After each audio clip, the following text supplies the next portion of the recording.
Yo, sumhi. Na chate tiu san fi le. Avat apana na mangin. Hap ta khat zo le, kong ki le beb ding he. He o. Sumi chai lo layu. Igen thei layu zo ka le hlangai zo ti. Ipisai na him. Sum umji a nang na hin na chate a hin. Sana dang ka sum le pai. Me le cha ima ke vat lova. Ning thing se na kom sa zo wa hin hel ham. Henge. Ning thing se na ni koi riun ka ki pai. Ama wang sana dang ka ni le cha.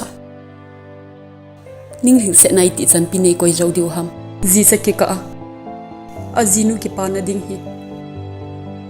Sum le pai. Sana dang ka mai mai hi pon. Azipan kita ta lungdang gyal lo wa kol sa. Ngai lut na thing se na thi sana. In sunga sim khom pia. Lungthim ki pa ta om sa ding hi. Apoi mon thu pi zon ka gyal zoi he o. Ka vai kon di konin. Ka lungthim na sono phe. An ka ngor sa lo phot lewa pha hi je. He o. An be ne lang chi o.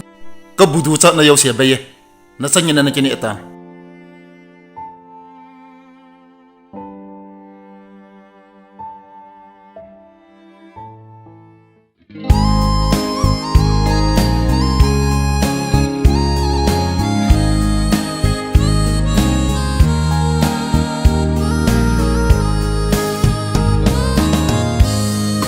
Say do lo wa lung gu a lung thim ka kahi nei no na le gen thei zanga ka tho hi mai hay se la tho ka hi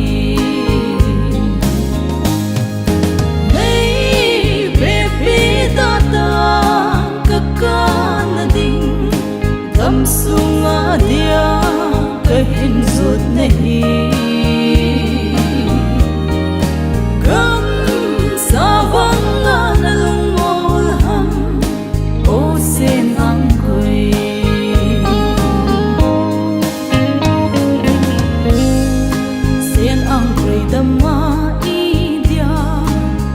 bang nahi hum ivan choi cheng to ul do bang thei lova lon thi gam ma